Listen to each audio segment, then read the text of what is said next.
BSU. Dan untuk tahun 2022 ini Permenakernya itu sementara digodok. Jadi kita juga belum mendapatkan petunjuk teknis atau Permenaker yang untuk BSU tahun 2022. Oh, jadi itu Pak.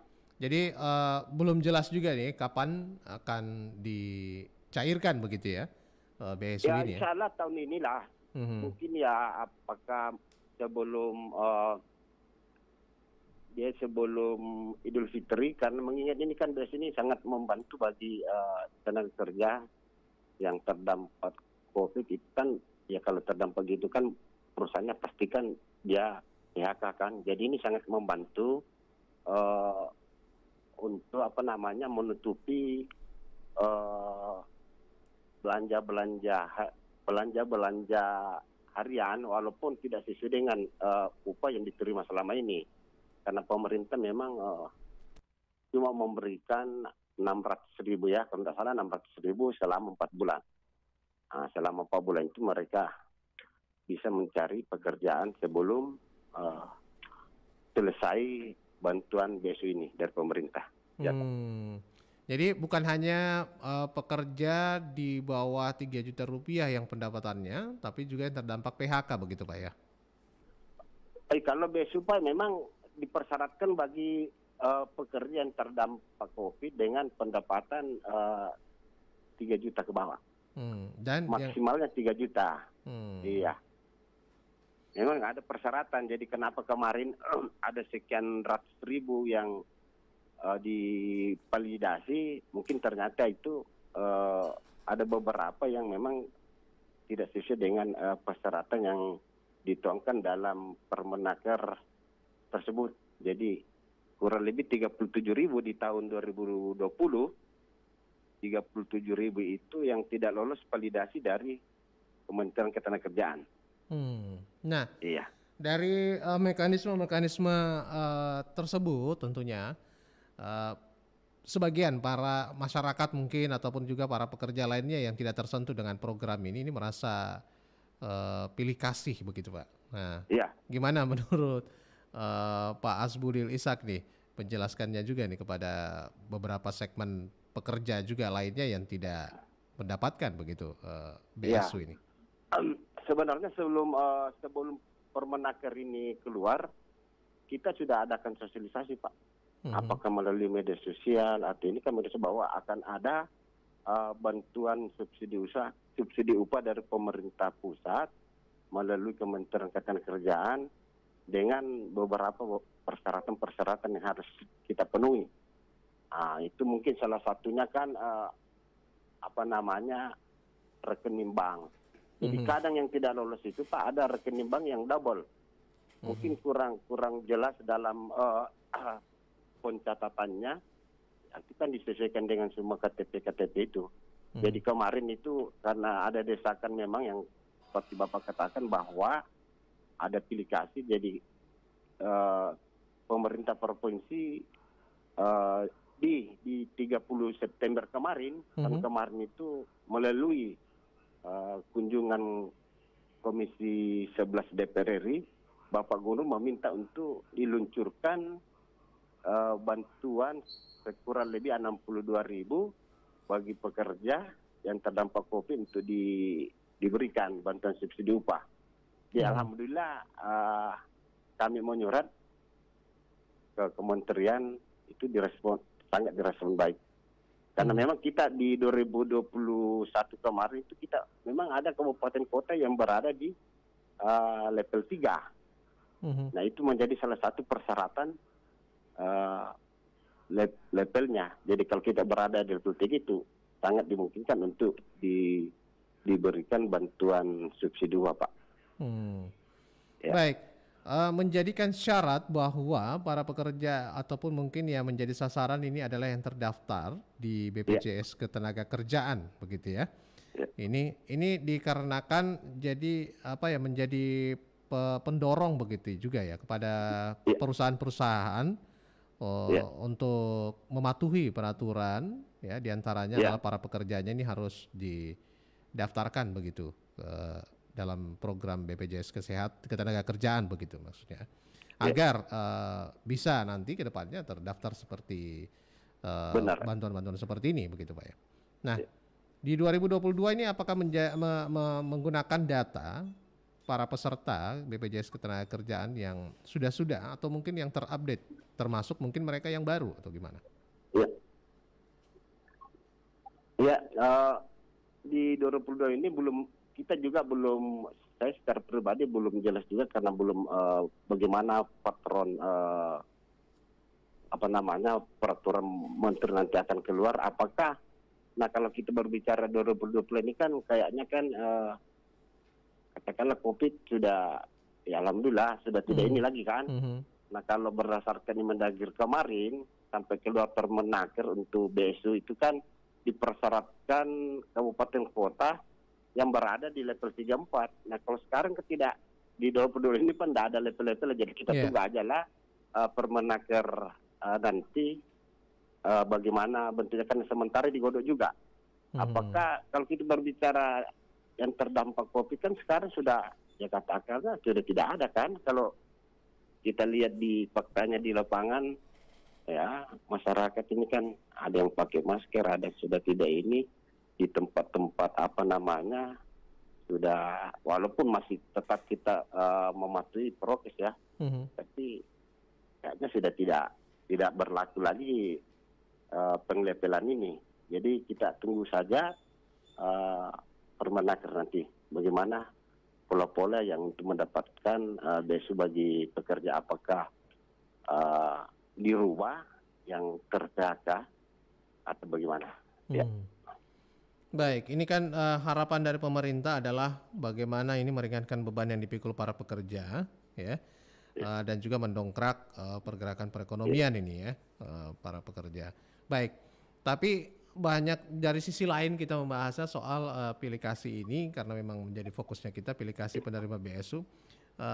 Banyak mengatakan mengapa nih yang pekerja-pekerja informal lainnya di bawah, mungkin masih banyak lah kalau 3,5 juta standar gaji ini kan cukup banyak begitu para pekerja di dunia informal juga, ini para pekerja di sektor informal yang harusnya harusnya juga menjadi perhatian oleh pemerintah.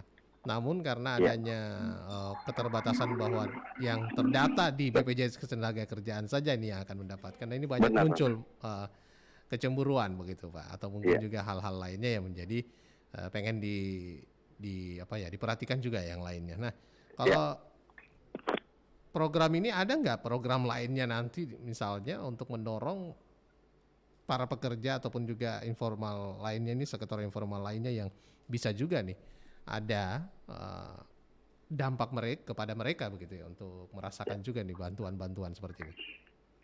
Ya, saya kira pemerintah akan menuju ke sana Pak. Jadi, untuk BSU dan ya ada namanya sekarang kan program JKP Pak, Jaminan Kehidupan Pekerja, memang diperuntukkan bagi tenaga kerja formal, tenaga kerja formal dengan persyaratan-persyaratan. Dan yang disampaikan tadi kita harus kita melihat bagaimana pekerja informal juga ini. Tapi kalau persoalan perlindungan jaminan soalnya itu sudah. Jadi pemerintah provinsi sendiri sudah mulai menganggarkan melalui APBD bagi pekerja-pekerja informal, walaupun sekarang kan kendalanya karena kondisi keuangan, karena COVID bla bla bla. Jadi kita bertahap dilindungi dulu bagi tenaga kerja honorer yang berada di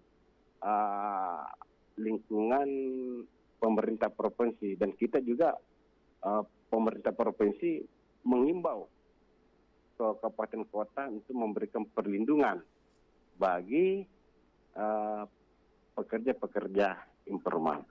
Ya, saya kira akan menuju ke sana Pak.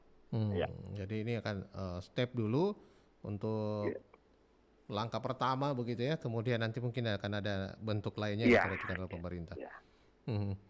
Baik, dan untuk pendataan artinya sudah siap begitu Pak ya.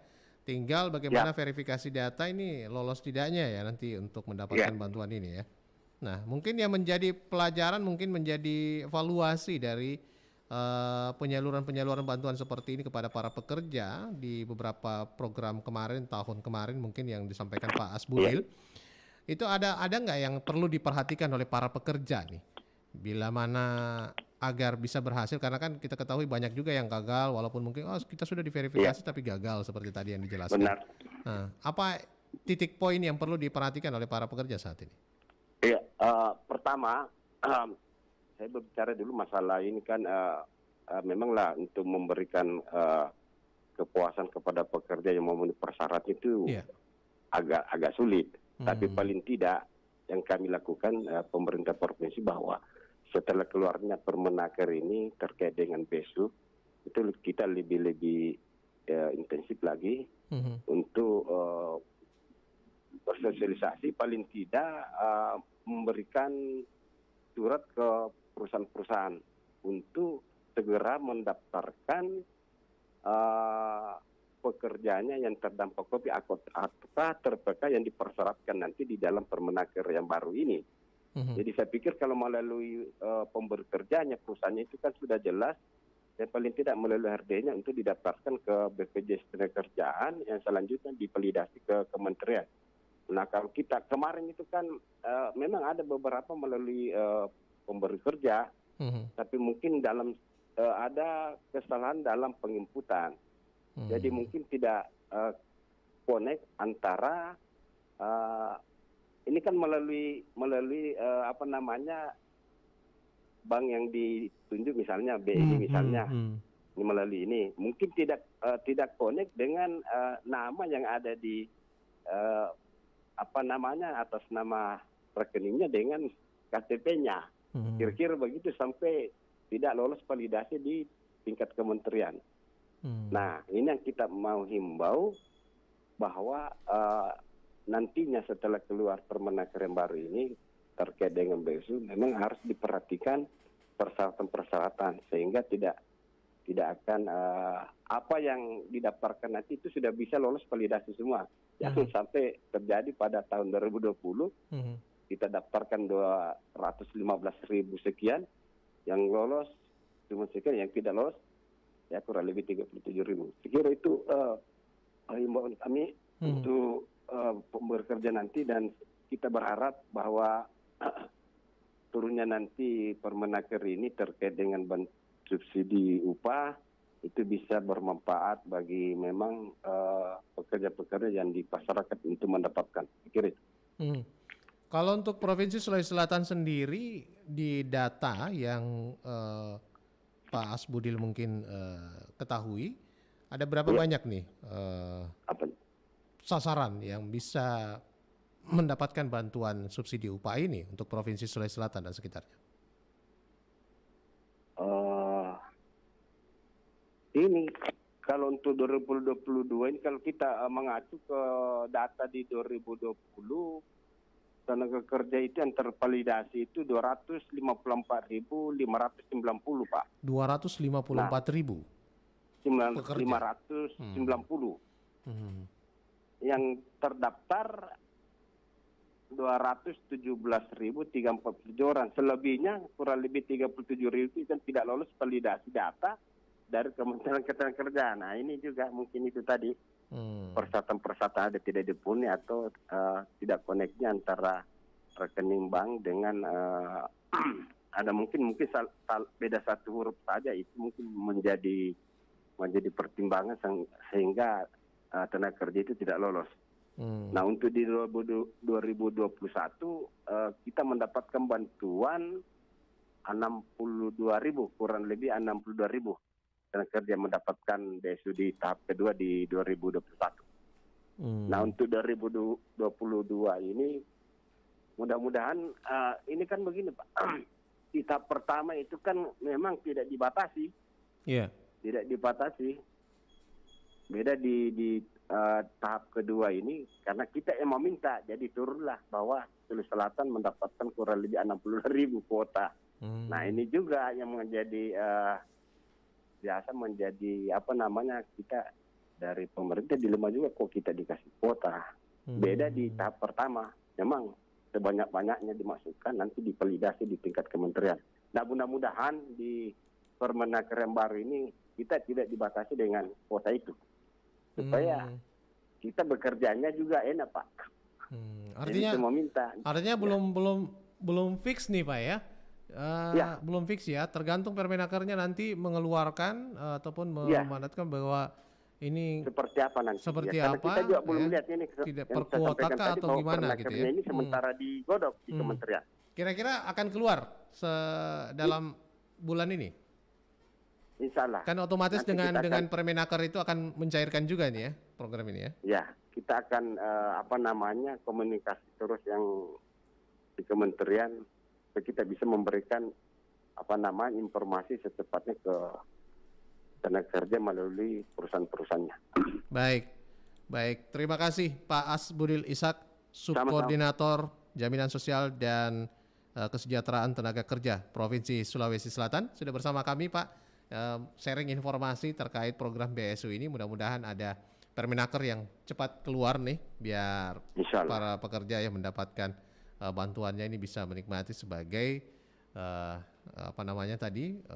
subsidi bagi mereka untuk dimanfaatkan dengan baik ya, khususnya di momen ataupun juga pergerakan ekonomi atau di tahun ini supaya lebih baik ke depannya para pekerja ini. Insyaallah. Baik, terima kasih Pak Asbudil Ishak. Kita akan update nanti informasi-informasi dari Pak Asbudil Ishak. Terima kasih. Assalamualaikum warahmatullahi wabarakatuh Pak Asbudil. Baik, demikian tadi Pak Asbudil Ishak, Subkoordinator Jaminan Sosial dan Kesejahteraan Tenaga Kerja Provinsi Sulawesi Selatan, terkait aplikasi penerima BSU ini yang kita hadirkan dalam dialog interaktif ini. Dan pendengar, dijelaskan tadi bahwa ditunggu nih Permenaker yang nanti mengatur ataupun juga mengesahkan ini. Apakah Sulawesi Selatan ya mendapatkan kuota penuh atau mungkin ada jatah begitu ya, berapa yang ditentukan oleh pusat untuk dilakukan verifikasi kepada para pekerja-pekerja siapa saja yang berhak. Jadi ini menjadi masalah lagi nih ya, bahwa aplikasi penerima BSU ini adalah yang tadi katakan nanti lolos verifikasi dari data dari BPJS Ketenagakerjaan. Baik, kita akan lanjutkan sebentar setelah kita break ya. Dialog interaktif kita insya Allah juga nanti dengan narasumber kita yang berikutnya terkait pilih kasih penerima bantuan subsidi upah para pekerja atau BSU ini, nanti dari Konfederasi Serikat Buruh Sejahtera Indonesia akan bersama kita. Tetaplah bersama kami.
Beberapa fakta mengenai madu yang tidak boleh disimpan dalam kulkas. Fakta yang pertama, madu merupakan makanan yang punya keunggulan bisa mengawetkan diri sendiri secara alami. Jadi, madu asli tanpa campuran apapun tidak akan basi ataupun kadaluarsa walau disimpan dalam suhu ruang. Fakta kedua, madu yang disimpan di suhu dingin akan mengkristal, bahkan bisa berlangsung cukup lama dan terjadi terus-menerus meskipun sudah dikeluarkan dari kulkas, sehingga susah untuk dikonsumsi. Fakta ketiga, cukup simpan madu di suhu ruangan dan hindarkan dari sinar matahari langsung, karena hal itu bisa merusak zat-zat seperti antibakteri pada madu dan bisa mengoksidasi zat besi dalam madu, sehingga menurunkan manfaat baiknya.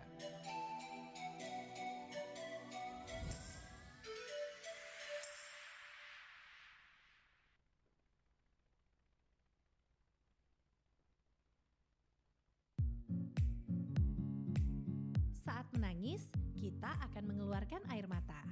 Namun, sadarkah Anda bahwa bayi baru lahir tidak mengeluarkan satu tetes pun air mata saat menangis? Nah, perlu diketahui, ketika bayi baru dilahirkan, saluran air mata masih belum terbentuk dengan sempurna, sehingga belum mampu mengeluarkan air mata saat menangis. Saluran air mata akan terbentuk saat bayi berusia 2-8 minggu. Ketika itu, barulah air mata dapat keluar dengan lancar.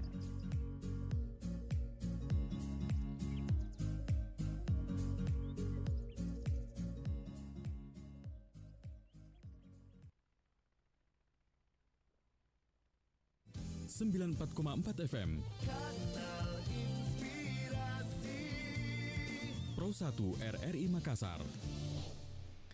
Baik pendengar dimanapun Anda berada, lanjut kebersamaan kita di kesempatan pagi hari ini dalam dialog interaktif Lintas Makassar Pagi. Pulih dan bangkit bersama RRI. Masih bersama saya juga Arfan di ruang dengar Anda. Pilih kasih penerima BSU. Tadi kita sudah bersama Pak Asbudi Ishak. Beliau adalah Subkoordinator Jaminan Sosial dan Kesejahteraan Tenaga Kerja Provinsi Sulawesi Selatan yang menjelaskan bahwa program ini sampai sekarang ini belum jelas kapan cairnya juga nih ya, dan verifikasi datanya juga masih akan berjalan nanti sesuai dengan yang terdata di BPJS Ketenagakerjaan, karena seperti itu data yang diambil dari beberapa program-program pemerintah sebelumnya dari tahun 2020 hingga 2021. Dan tentunya pilih kasih penerima BSU yang dimaksud di sini juga adalah bahwa masih banyak para pekerja sektor informal lainnya yang berpendapatan minimal di bawah 3 juta ini harusnya juga menjadi perhatian, dan tidak hanya yang terdaftar di BPJS Ketenagakerjaan ya. Namun Pak Asbudi Ishak juga mengatakan bahwa mudah-mudahan pemerintah juga punya program lain untuk menyentuh para pekerja informal lainnya ya. Tapi kalau untuk BSU ini memang sudah ada programnya, dan beliau pun menjelaskan bahwa untuk kuota ini belum jelas sesuai nanti Permenaker yang akan turun ya, sehingga baru jelas berapa para pekerja di Sulawesi Selatan yang diakomodir dan tidak.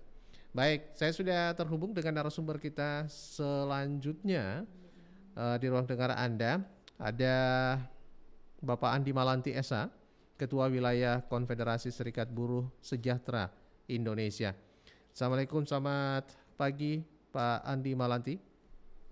Waalaikumsalam warahmatullahi wabarakatuh, dan selamat pagi Pak. Selamat pagi. Apa kabar Pak Andi Malanti hari ini? Alhamdulillah baik-baik. Baik, oke deh. Baik, Pak Andi, terima kasih waktunya di Dialog Interaktif RRI Makassar bersama saya Arfan di ruang dengar Anda. Kita membahas terkait pilih kasih penerima BSU nih. Kalau tadi dari Provinsi Sulawesi Selatan, khususnya dari Subkoordinator Jaminan Sosial dan Kesejahteraan menjelaskan bahwa masih ditunggu di Permenakernya ya, yang mau ditetapkan berapa nih kuota para pekerja yang di Sulawesi Selatan diakomodir dalam program BSU ini. Nah, kalau dari Pak Andi Malanti sendiri melihat BSU atau program pemerintah bantuan subsidi upah bagi para pekerja ini positif tidak nih Pak Andi Malanti? Sebenarnya kalau cerita tentang positif atau tidaknya, kalau saya melihat bahwa BSU ini adalah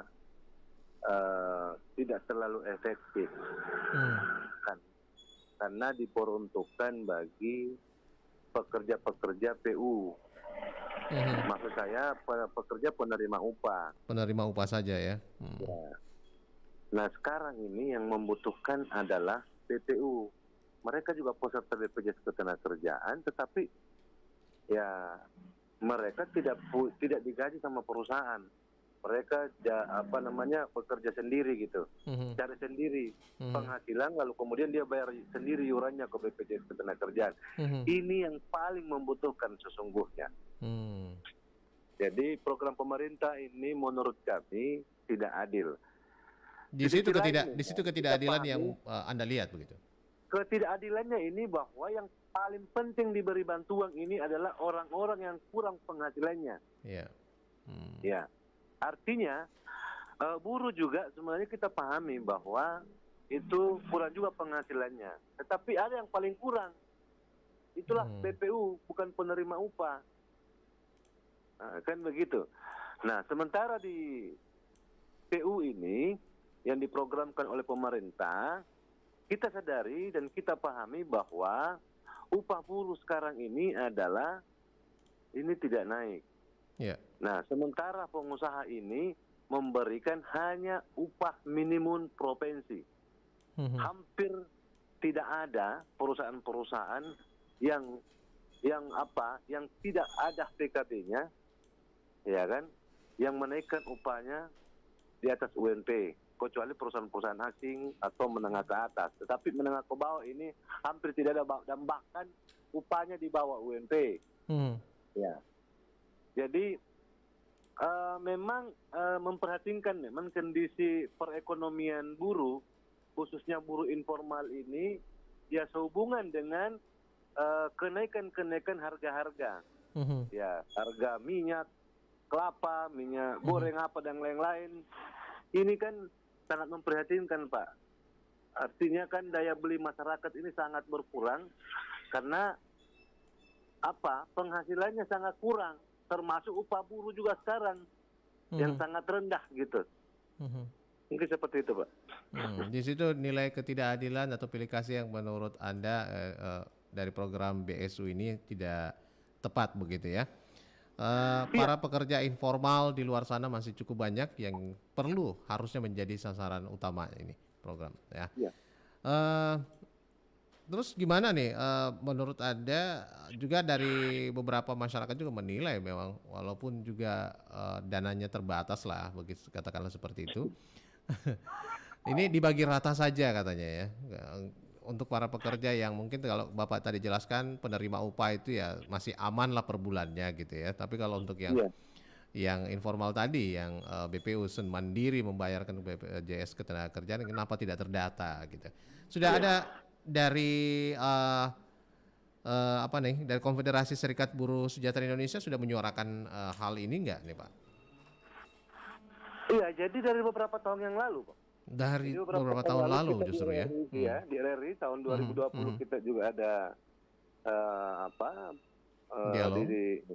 membahas tentang itu, dialog tentang itu mengenai BSU itu, bahwa ya saya berharap bahwa ya BPU juga harus diprogramkan untuk diberikan bantuan. Karena kenapa? Ini kan sama-sama masuk peserta BPJS Ketenagakerjaan. Yang membedakan di sini adalah BPU itu bayar sendiri, PU itu dibayarkan oleh pengusaha. Kan itu aja bedanya sebenarnya. Tetapi yang dikasih bantuan hanya PU. Masih zamannya Deputi BPJS Ketenagakerjaan Pak Toto itu kan awal-awal pandemi kan kami sampaikan, saya bersuarakan agar supaya ini juga diperhatikan, karena itu sangat memprihatinkan dibanding dengan PU. Tapi kan sampai sekarang ya belum juga pemerintah merealisasikan itu. Ya, seperti itu Pak. Jadi sudah 2 tahun ya, sudah 3 semenjak pandemi ada kami sejak pandemi Pak ya. Hingga saat ini ya. Hingga saat ini belum juga direalisasikan. Nah, gimana dong menurut Anda juga nih, karena kan sebentar lagi Permenakernya sebentar ditunggu nih. Permenakernya begitu turun ya berarti belum terakomodir lagi dong berarti Pak Andi Malardi. Ya, semoga Menteri Tenaga Kerja dengar suara saya ini agar supaya itu jangan cuma PU yang diperhatikan, tetapi BPU juga perlu diperhatikan karena sama-sama rakyat Indonesia juga sama-sama peserta BPJS Ketenagakerjaan. Cuma membedakan BPU itu dibayarkan pengusaha, Mandiri, BPU bayar sendiri. BPU sendiri. Kan gitu, itu yang membedakan. Tapi sama-sama warga negara Indonesia, sama-sama peserta BPJS Ketenagakerjaan. Dari pemerintah menjelaskan seperti apa, Pak? Jadi Apa kan program kendala untuk tidak memasukkan mereka itu ke kelompok yang untuk mendapatkan ini kenapa? Jadi kan belum ada penjelasan secara rinci. Belum ada penjelasan ya. Itu. Bahwa itu tidak alasan kenapa nggak sampai tidak dimasukkan menjadi BSU ya. Jadi belum ada alasan yang jelas. Padahal kan sebenarnya ini yang paling membutuhkan sehubungan dengan bantuan itu. Kalau masalah data, mereka sudah terdaftar di BPJS Ketenagakerjaan walaupun itu mandiri, berarti sudah ada datanya yang valid begitu ya? Ada kartunya Pak. Sama. Kartunya dan ya artinya bisa dibuka online juga di BPJS, tidak ada susah. Tidak ada susah. Iya, persoalan data tidak ada susah karena kan diinput juga sesuai dengan database sama dengan penerima upah begitu juga. Berarti ini meluruskan sedikit juga nih bahwa tadi kan kita sudah gelontorkan tadi opini publik terkait hal tersebut. Masyarakat juga menilai bahwa harusnya pemerintah tidak memikirkan juga nih tidak hanya memikirkan para pekerja saja nih yang terdaftar di BPJS Ketenagakerjaan, tapi yang di luar. Nah, yang di luar ini kan menjadi masalah termasuk informal dan sebagainya itu yang tidak ikut dalam kepesertaan BPJS Ketenagakerjaan. Masalah validasi data gitu kan. Nah, sementara dalam BPJS Ketenagakerjaan tadi ternyata ada 2 gitu Pak ya, yang dijelaskan Pak Andi Malanti, yang PU tadi dan BPU. Nah, ini yang BPU sendiri tidak terakomodir. Nah, ada apa begitu ya? Nah, ini yang sebenarnya harusnya menjadi didorong oleh Konfederasi Serikat Buruh Sejahtera Indonesia. Kira-kira kalau dari Pak Andi Malanti sendiri ini kan stimulasi mungkin paling banyak juga menilai bahwa ini hanya sementara saja dinikmati oleh para pekerja begitu. Iya, jadi kita pahami bahwa ini kan persoalan bantuan ini kan memang sementara hanya dalam kondisi negara ini dalam kondisi punya musibah pandemi kan. Ya sehingga program pemerintah diberikan bantuan kepada buruh. Hanya saja menurut kami itu ya salah sasaran, kurang tepat. Ya kurang tepatnya sebenarnya tidak adil. Yang sesungguhnya yang perlu dibantu ini yang aslinya penghasilannya pas-pasan, yang jauh di bawah UMP. Kan datanya ada Pak itu di BPJS Ketenagakerjaan bahwa BPU itu penghasilannya rata-rata 1 juta. Sementara di PU itu penghasilannya rata-rata UMP. Sekarang posisi di Sulawesi Selatan misalnya. UMP Sulawesi Selatan ini kan 3 juta lebih kan. UMK-nya juga 3 juta. Pokoknya 3 juta lebih lah. Tetapi yang terdaftar di BPU itu rata-rata 1 juta. Yang mana lebih berpenghasilan tinggi? 1 juta apa 3 juta? Makanya aku bilang ini perlu juga dipedulikan karena dia juga adalah rakyat Indonesia, warga negara Indonesia, peserta BPJS Ketenagakerjaan juga. Kan seperti itu. Jadi tidak ada alasan pembenar dari pemerintah bahwasanya pekerja informal ini yang sektor BPU ini tidak dikasih masuk untuk menjadi program bantuan BSU ini. Seperti itu Pak. Baik, dan kalau melihat mungkin dari data dari Pak Andi Malanti di seputaran Sulawesi Selatan atau mungkin di yang dipegang oleh Konfederasi Serikat Buruh Sejahtera Indonesia, berapa jumlah BPU yang Anda ketahui ini yang harusnya mungkin bisa berapa persen dari ini bisa mendapatkan itu BSU? Sebenarnya ini tidak terlalu banyak Pak. Tidak terlalu banyak jumlahnya? Tidak terlalu banyak dibanding dengan... Artinya bisa lah ya? Artinya bisa lah pasti di sangat bisa Pak. Kalau dibilang sangat bisa. Karena nilainya tidak terlalu besar dibanding dengan PU, penerima upah. Oh justru PU yang lebih banyak gitu? Oh PU yang lebih banyak Pak dibanding BPU. Karena kenapa? BPU ini kan bayar sendiri. Iya, kesadaran mereka ya. Mungkin terdaftar tapi jarang dia bayar kan. Jadi makanya saya bilang ini butuh bantuan dari pemerintah. Pertama supaya lancar dia bayar iurannya, kemudian kedua memang membutuhkan juga bantuan. Karena kan jujur ya, karena saya adalah mitra BPJS Ketenagakerjaan, biasa kami akuisisi juga data-data buruh. Yang saya akuisisi ini kan ada pekerja-pekerja yang informal seperti tukang ojek, tukang online ya, tukang ojek, tukang batu yang tidak jelas itu kan. Nah, kita input datanya semua, jadi saya tahu persis bahwa ini butuh bantuan. Ya, ini bantuan dari pemerintah. Nah, dibanding dengan yang kerja-kerja di perusahaan yang kerja di BPU, di PU ini kan gajinya tetap setiap bulan. Kalau BPU tidak tetap, Pak. Kadang dapat, kadang tidak. Iya. Tetapi kan bayar iuran juga. Nah, itulah harapan saya. Semoga Menteri Tenaga Kerja dengar suara saya ini agar supaya BPU juga diprogramkan. Karena kan mereka juga manusia, mereka warga negara Indonesia dan mereka juga peserta BPJS Ketenagakerjaan. Apa bedanya dengan yang lain? Ya. Jadi hal tersebut mungkin selisihnya tidak terlalu banyak begitu, tapi paling tidak menimbulkan stigma pilih kasih penerima BSU ini tahun ini ya. Iya. Tapi kalau dari program-program yang sama mungkin dari 2021, dari 2020, apa yang perlu dievaluasi nih oleh Kemenaker dan untuk program-program bantuan kepada para pekerja seperti ini, Pak Andi Malang?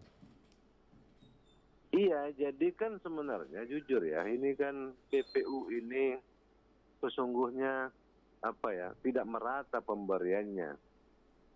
Ya kalau memang pemerintah tidak cukup, nggak usah bikinkan program yang lain, nggak usahlah bantuan-bantuan seperti itu sesungguhnya. Saya bilang yang paling pantas dibantu ini adalah pekerja-pekerja informal. Sekali lagi, kalau pekerja formal ini, saya bilang di Sulsel ini, ya kan, di Sulsel dan mungkin banyak lagi di beberapa provinsi di negara ini yang tidak terlalu terdampak dengan pandemi. Dari beberapa kali kami suarakan itu. Kenapa? Karena kan waktu pembatasan sosial kemarin itu kan, ya di Sulsel ini kan perusahaan-perusahaan yang ada di Sulsel kan hampir tidak ada industri. Yang ada adalah distributor yang banyak, distributor makanan, minuman, industri mana hampir tidak ada. Ya, kalau di persentase itu tidak sampai 10% perusahaan industri kita di Sulsel ini. Ya, dibanding dengan perusahaan-perusahaan distributor, ya jual makanan apa dan lain-lain, jual obat-obatan, ini kan yang banyak di Makassar. Nah, yang berdampak kemarin itu kan cuma perhotelan dan pariwisata. Nah, perhotelan dan pariwisata kan tidak seberapa yang ada di Sulsel ini, ya dibanding dengan perusahaan-perusahaan lain. Ya sehingga penghasilan mereka juga, ya apa yang didapatkan setahun-tahun sebelumnya, bahkan ada kenaikan kemarin tahun 2020, itu juga dinikmati. Ada kenaikan kalau nggak salah lebih 100.000 ya, 2020 untuk ke 2021 upah minimum provinsinya. Nah, dan lancar-lancar saja gajinya. Memang kita ketahui bahwa ada kurang lebih 16.000 pekerja yang ada di Sulawesi Selatan ini dari kurang lebih 900.000 pekerja. Artinya bahwa itu tidak sampai 5% yang terdampak pekerja. Nah, memang anggota saya ada dirumahkan tapi tidak berlebihan banget. Nggak tahu kalau di daerah Pulau Jawa ya. Daerah Pulau Jawa, ya saya kurang tahu berapa jumlah yang kena dampak. Kalau di Sulsel kan terdeteksi, Pak. Hasil pendeteksian kemarin bersama-sama orang pemerintah di Senaker itu kurang lebih 16.000. 16.000 ya. Yang parah ini sebenarnya tadi pekerja-pekerja informal. Ini yang menjadi ya, itu yang parah, Pak. Ya. Baik, mungkin juga di tahun 2021 ke 2022 itu mungkin saja juga ada peningkatan ya di sektor informal ini yang memang perlu disentuh oleh program BSU seperti ini dibanding PU. Oh iya, jadi kan salah satu juga jujur kalau ini ada bantuan juga, ini terpacu juga kepada masyarakat atau peserta BPJS BPU ini untuk mendaftarkan diri dan bertang untuk membayar iuran di BPJS Ketenagakerjaan. Tetapi kalau begini modelnya ini kan seolah-olah ini kan terjadi diskriminasi. Yeah. Iya kan? Iya, perbedaan Pak, di situ ada diskriminasi. Kok bisa ya? Yang gaji tinggi, yang lebih tinggi dibanding dengan ini dibantu, sementara ini yang BPU ini kan penghasilannya paling 1 juta 1 bulan, 2 juta 1 bulan, kan gitu-gitu Pak. Tapi tidak dibantu, kalian dapat setiap harinya, kalian tidak. Gitu. Jadi harapan kami memang sekali lagi saya sampaikan bahwa ini butuh bantuan khusus untuk BPU yang menjadi peserta BPJS Ketenagakerjaan. Kalau memang betul-betul pemerintah dalam hal ini Menteri Tenaga Kerja peduli dengan rakyatnya yang terdampak daripada pandemi dan berpenghasilan rendah. Nantinya kalaupun masih banyak di sektor informal yang tidak tersentuh, paling tidak BPU ini dulu lah ya yang serap begitu ya. Karena kalau itu kan terlalu besar Pak. Terlalu besar itu kalau semua di sektor informal. Yang terdaftar saja dulu Pak. Terdaftar saja dulu, itu yang dibereskan. Iya. Baik, terima kasih Pak Andi Malanti, Ketua Wilayah Konfederasi Serikat Buruh Sejahtera Indonesia. Saya masih pengen nanya-nanya tapi waktu juga membatasi nih. Mudah-mudahan ini menjadi perhatian dan kita akan kawal terus ini informasinya bagaimana dari Permenaker ini apakah bisa nanti mengupayakan begitu ya BPU ini bisa terakomodir juga di dalam bantuan-bantuan para pekerja ke depannya. Terima kasih, kita akan lanjut nanti dan terima kasih Pak Andi Malanti. Di lain kesempatan kita berbincang lagi soal pekerjaan ini. Baik, Assalamualaikum warahmatullahi wabarakatuh. Waalaikumsalam warahmatullahi wabarakatuh. Terima kasih Bapak Andi Malanti Esa, Ketua Wilayah Konfederasi Serikat Buruh Sejahtera Indonesia KSBSI, sudah bersama kita dalam dialog interaktif Lintas Makassar pagi terkait pilih kasih penerima BSU. Ya, menjadi poin pesan dari Pak Andi Malanti Esa tadi bahwa bagaimana semua yang terdata dalam BPJS Ketenagakerjaan ini ada 2 rupanya, ada penerima upah dan BPU ya, yang bukan penerima upah namun terdaftar dan juga mendaftarkan diri ke BPJS Ketenagakerjaan, dan itu yang harusnya juga mendapatkan perhatian dari pemerintah untuk mendapatkan bantuan subsidi upah ketenagakerjaan ini. Akhirnya saya akhiri dulu perbincangan kita di kesempatan pagi hari ini. Saya Arfan Yusri mengucapkan terima kasih atas perhatian dan kebersamaan Anda. Sampai jumpa. Assalamualaikum warahmatullahi wabarakatuh. 94,4 FM Pro 1 RRI Makassar.